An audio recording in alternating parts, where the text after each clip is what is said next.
Happy Sentinels Tuesday, everybody, and Happy New Year. First thing I want to start off with is basically a warning. Sometime this month, I'm not exactly sure when, I'm going to be moving house. So there may very well be a week, possibly even two, where I don't do a lot of streaming and even don't upload a video, especially for the people who follow me on YouTube. If there's no video one week, don't worry. That's why it's happening. Depends on when it happens, when I can move out, how long it takes to move all of my junk, and how long it takes to get internet set up. Once I move, there will be a lot more interesting things happening, but we'll save that for another time. But we're starting off the new year in style with a Vadsky deck, as usual. This is Bruno. It's a Crewman's Tale hero. Haven't seen Crewman's Tale in a while. He's like the default starting character, I think. He's just kind of your average, straightforward warrior sort of guy. He does a lot of damage. He can take a lot of damage. He's actually pretty neat for being fairly straightforward. Our villain today is going to be Phase, Heist of the Century, a variant created by Jacob Busby. When I told people I was going to be fighting Phase, everybody was like ripping pepperonis, but this one's different, so we'll see. Fighting alongside Bruno are Benchmark, Necro Last of the Forgotten Order, and a new variant for Siren that I made. We're moving into my variants for Earth Prime heroes now. The cards were all created using art assets that I could find for actual like Mutants and Masterminds books, like the Powered Up logo there. That's just from one of the book titles. So there's a couple names of variants that you'll be seeing a few times over. There's a few other heroes who get Powered Up variants. So hopefully that will be interesting to people. And we'll be fighting in Dr. Vizzini's Intertella Ray, because that's a very cool environment. It's time we saw it again. Phase starts off taking all copies of Nowhere to Go But Down, putting them in the trash. Remove all obstacles from the villain deck and put them in their own separate deck. Then we play H cards from the obstacle deck. So we get Blocked Sightline, Reinforced Wall, okay, Precarious Rubble, and Precarious Rubble. Those do things when they come into play. Gee, those actually play the top card of the villain deck. That's kind of an issue. Villain cards may not leave the trash for any reason. If the villain deck runs out of cards, play the top card of the obstacle deck instead. At the end of the villain turn, play the top card of the obstacle deck. If you cannot, flip this card. So the first Rubble comes out, hits the lowest for 3, that is probably going to be Necro. Plays the top card of the villain deck. Frequency Shift. She regains no HP, and she hits the highest for 4. It's Benchmark. And then the second one comes out, hits Necro for 3, and Insubstantial Matador comes out. Cool. Phase deals hero target the second lowest HP, 3 radiant damage. That's Siren. We haven't even started the game yet. Cool. Fun times. So here goes nothing. Distortion Net. Place next to the hero with the highest HP, that is Bruno. Reduce damage dealt by that hero by 2. Start that hero's turn, this card deals them H toxic damage. Okay, so she does absolutely nothing. It's all about what the obstacles do. Start with the upgraded memory unit. That's the one that increases the HP recovery. Power, draw a card, hit the reinforced wall for 1. Draw another card. And Substantial Matador, he hits himself for 1. And then I have 5 cards in hand, so I can draw 1 more card. I think I'll start with Tainted Blood. Might as well go ahead and do Last Rites and draw a card. And he hits himself for 1. Do Storm Surge first. Draw 2 cards. Discard 2 cards. Why would I do that? Play the 2 other effects. Yeah, let's do Crashing Tide and Brittle Rhyme. So now all damage is irreducible. Power, let's do Brittle Rhyme. She can hit the Distortion Net and the wall. Draw a card. She hits herself for 1. Alright, start a turn. Bruno takes 4 toxic damage, but now these don't matter because all damage is irreducible. Well, I guess I have few options. So he's got the Crewman's Tale equipment cards that have kind of use tokens on them. So the Butcher's Cleaver says when this card has 3 tokens, destroy it. Whenever Bruno deals damage to a target less than its maximum HP, you may increase that damage by 2 and put a token on this card. That's I'm not going to do that this turn. I'm going to go ahead and kill the Distortion Net. His base power is attack. Bruno deals a target 2 melee damage. So now he no longer has to worry about that. Draw a card. Dr. Vizzini's gives us the Noble Lawman. Oh, sweet. He's probably not going to be very useful. End of the environment turn, this card deals the Black Hat target with the highest HP 2 projectile damage. If no targets are dealt damage this way, it deals the villain target with the highest HP 2 projectile damage. Good luck with that. Oh yeah, also Bruno hits himself for 1. Alright, well that was kind of an underwhelming first round. You know, I should have played the top card of the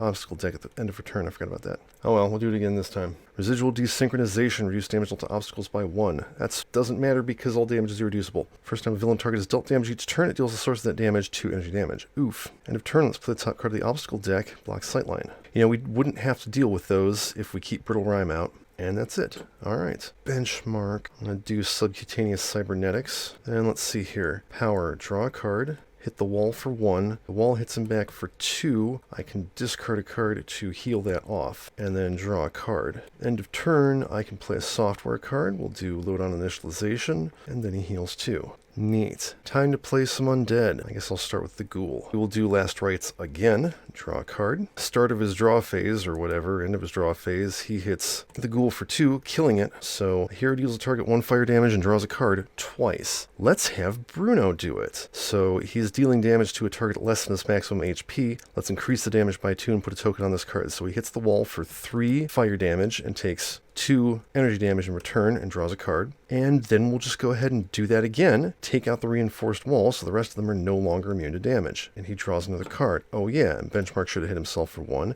and Necro should have hit himself for 1. Alright, start of turn. Siren deals each target 1 irreducible cold damage. She's taking 2 in response. With the rubble, phase is still immune to damage. Benchmark will heal that off. And that's that. Now let's do Low of Storm and Sea. Let's go ahead and do Brittle Rime again. 3 targets, 2 irreducible cold damage each. We'll take out the rubble, we'll take out the other rubble, and we'll hit phase. Because that damage is irreducible, the blocked sight lines don't matter. And yeah, get wrecked phase, draw a card. And she doesn't hit herself for damage, both because she's immune to it and because Insubstantial Matador does not go off. Let us sharpen. Remove up to 5 tokens from any combination of your weapon cards. Boop. You may play up to 2 weapon cards. All I've got is another Butcher's Cleaver, so I don't see any reason why these shouldn't be able to stack. I'm going to throw a token on each of them. We'll increase the damage by 4 and hit phase for 6. That feels good. Draw a card. Dr. Vizzini plays the infamous Outlaw. Oh, hey, we've got a Western showdown going on here. How cool. So the Lawman is hitting him for 2 projectile damage, and the Outlaw is hitting the Lawman for 2 projectile damage. That's exciting. Phase gets to go for some reason. Distortion Grenade. Increased damage dealt to non-villain targets by 1. That's a problem. This card enters play. It deals the 3 hero targets the lowest HP, 3 lightning damage each. That is Necro, and Siren, and Bruno. Why can't you hit Benchmark? He's the one who can take it.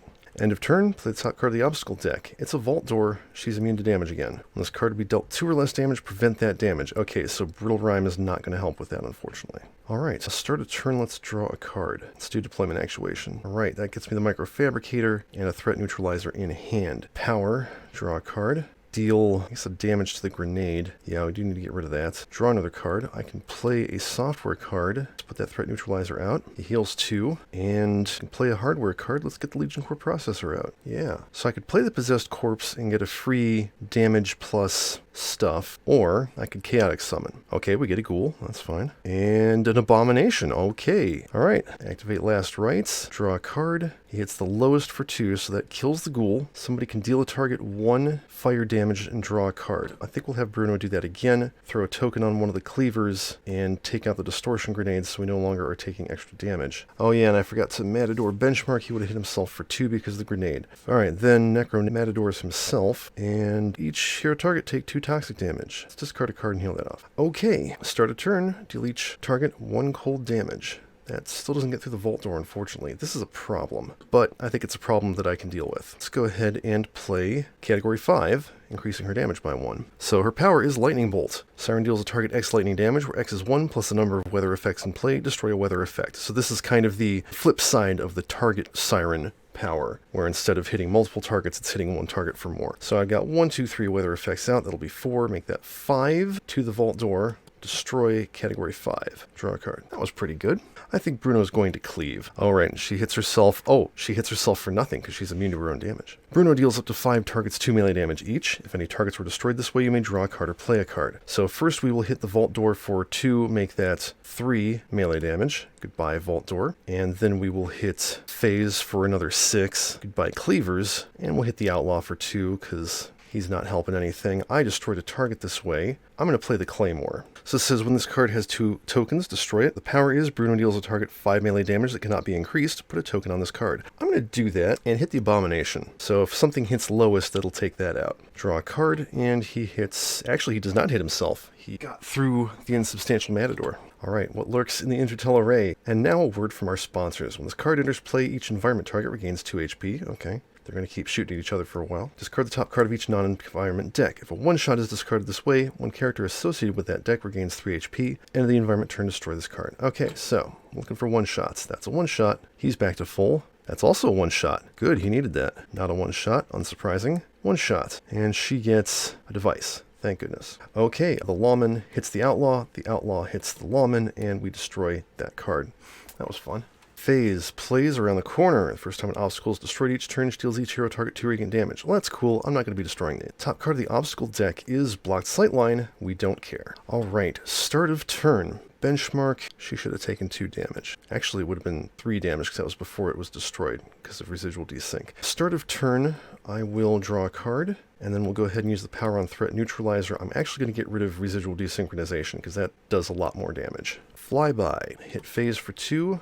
Take out the Outlaw, and I'll play Deployment Actuation off of that. I want that Threat Neutralizer back. Hey, alright. Reinforced Chassis. Good times. Power, draw a card. Phase for 1, draw another card. End of turn, I can play a software card, a Threat Neutralizer. He heals 2. He can't play a hardware card. I don't have any, so let's draw a card. And that's it. Nice. Alright, the Abomination is going down at the end of Necro's turn, so we don't need to worry about it. I think we'll play a Talisman on Necro. He needs all the help he can get. Activate Last Rites, draw a card, kill the Abomination, everybody draw a card. And now it doesn't matter who uses the ability. I think we'll still have Bruno do it. He'll ping phase for 1. Or actually, no, let's have Necro do it. Ping phase for 1, draw an extra card, because that way he doesn't get Matadored. And that was his turn. And I've actually got some rituals now. Maybe we can do stuff. Or maybe she'll just fucking die. You never know. Okay, everything takes 1 irreducible cold damage, except for the hero targets. Which is funny, because it means Siren cannot fight the undead. I'm going to play Scouring Duststorm. This is something I never ever do. But targets cannot regain HP. We don't really need to heal. I mean, Benchmark might, but I can get rid of this on her next turn if need be. This will keep Phase from healing, because she's sneaky like that. Let's go ahead and do Brill Rhyme, hit her for 2, draw a card. Siren doesn't get Matadored, or whatever she does. Ooh, Defensive Stance. Reduce damage dealt by Bruno by 1, reduce damage dealt to Bruno by 1. At the start of your turn, you may destroy this card, except his damage is irreducible, so it doesn't matter. Claymore, hit phase for 5, say goodbye to the weapon, that's fine, draw a card. Alright, Dr. Vizzini plays Nurse Bunnykins. Yeah, sorry Nurse, we're not going to need your help today. The Noble Lawman hits actually phase for 2. Wow, she was tied with the Blocked Sightline. Okay, this is obviously going to be the last round of the game. Phase plays Unimpeded Progress. Enter the villain turn, play the top card of the villain deck. Destroy this card when she's dealt 2 times H or more damage in 1 round. We can't actually deal that much damage to her. End of turn, she plays the top card of the obstacle deck. Oh, it's Precarious Rubble. We actually have to do something about that. This hits the lowest for 3, that is Siren. Could be an issue. Maybe. We play the top card of the villain deck. Almost got her. Increase damage dealt to obstacles by 1. By the first hero target damaged by phase each round. Damage dealt by phase is irreducible. Yes, it is. Start of the villain turn, if there are 1 or 0 obstacles in play, each player must discard a card, then this card is destroyed. And then Unimpeded Progress plays another card. Density Regulator. It's damage dealt to phase by 1. Doesn't matter. End of the villain turn, phase deals each hero target except the hero target with lowest HP 2 radiant damage. Okay, that's neat. I will not discard a card to heal nothing. I don't actually care who gets the +1 damage because I'm not fighting the obstacles. Okay, start of Benchmark's turn. Let's destroy Insubstantial Matador. And he heals nothing. I'm going to play Shunt Energy. We'll use that for his power. He hits himself. Well, he actually hits himself for 1. And we take out the rubble. He's no longer immune to damage. Draw a card. End of turn. I can play a software card. Ooh, how about that Threat Neutralizer? That sounds good. He heals nothing. I can play a hardware card. I just got onboard cooling systems. Too bad I can't use it. And that's it. Necro, can you finish this off? The answer is actually no. Yeah, nobody has just damage dealt to villain targets. It's only obstacles. Okay, Possessed Corpse. Activate Last Rites. Draw a card. We'll have Bruno hit phase for 1 when he kills the Possessed Corpse. And draw a card. At the start of Siren's turn, we win. That was insane, and I hope everybody who was afraid that I was playing phase feels silly now. I mean, granted it is a variant, but you know. Let's take a look at Bruno's deck since we didn't see hardly any of it. Salvage. Shuffle any number of equipment cards from your trash into your deck. For each card you shuffled this way, either draw a card or remove all tokens from one of your equipment cards in play. Charge. Bruno deals a target 2 melee damage. You may draw a card, play a card, or use a power. Parry. Whenever damage will be dealt by a non-hero target to Bruno, but that damage is prevented or reduced so Bruno takes no damage, increase the next damage dealt to that target by 2. It's a very cool effect, and he has a lot of ways to reduce damage that we never saw at all. Smash Good. Love the name. When this card has 3 tokens, destroy it. Whenever Bruno deals damage, you may increase that damage by X, where X is the number of tokens on this card plus 3. If you do, discard a card and put a token on this card. Lion Guard. Equipment. Armor. Destroy it with 3 tokens. Whenever Bruno would be dealt 3 or more damage, you may reduce the damage by 3 and put a token on this card. So that'll help you get your parrying in. Miner's Hat. Whenever Bruno would be dealt damage, you may reduce that damage by 1, draw a card, and put a token on this card. Plate Helm. When this card enters play, return one of your weapon cards to your hand. Whenever Bruno would be dealt damage, you may reduce that damage by 3 and put a token on this card. Battle-Worn Gauntlets. Whenever Bruno would be dealt damage, you may reduce the damage by 2 and put a token on this card. Whenever you play a weapon, remove a token from this card. Spiked Shield. Whenever Bruno would be dealt damage by a target, you may reduce the damage by 2. If you do, Bruno deals that target 1 melee damage, and you put a token on this card. And remember, that damage can always be increased by his other cards. Crowbar. Power. Choose a target. Until the start of your next turn, damage dealt to that target is irreducible. Then play an equipment card and put a token on this card. That's pretty cool. Armor Up. Remove up to 5 tokens from any combination of your armor cards. You may play up to 2 armor cards. Mundane Spear. Destroy this one that has 2 tokens on it. Whenever Bruno deals damage, you may increase that damage by 2, make it irreducible, and put a token on this card. Captain's Cutlass. Whenever Bruno deals damage, you may increase that damage by 1, draw a card, and put a token on this card. And that's it. So yeah, Bruno's kind of a different take on the knight. He actually doesn't even have any team support, but he's just here to hit things and take damage, and he does it in a pretty interesting way, despite being fairly straightforward. What does the flip side of the phase variant do? That's a good question. When phase flips to the side, and remember she flips when the obstacle deck runs out, which it would have in another round, she regains HHP and deals each hero 3 fire damage. Villain cards still cannot leave the trash. If a villain card cannot be played because the deck has run out of cards, she escaped for good, game over. At the end of the villain turn, she deals each non-villain target X+1 radiant damage, where X is the number of obstacles in play. So she actually starts hurting you. Okay, that's it for this one. You can find Bruno on Vadsky's Sentinels mod, of course. You can find Phase Heist of the Century on Sentinels Custom Classics. You can find Siren Powered Up on Walker's Workbench. And you can find Dr. Vizzini's Intertel Array on the Rough Riders expansion. As always, thank you for watching. Thanks everyone who came to chat. It was a pleasure to have you here. Good timing, Vadsky. Better late than never. Tabletop Simulator, Sentinels Culture DLC, Vadsky Sentinels mod, Sentinels Community Custom Classics, Walker's Workbench, and the Rough Riders expansion are all great products. Please support the official release and flip.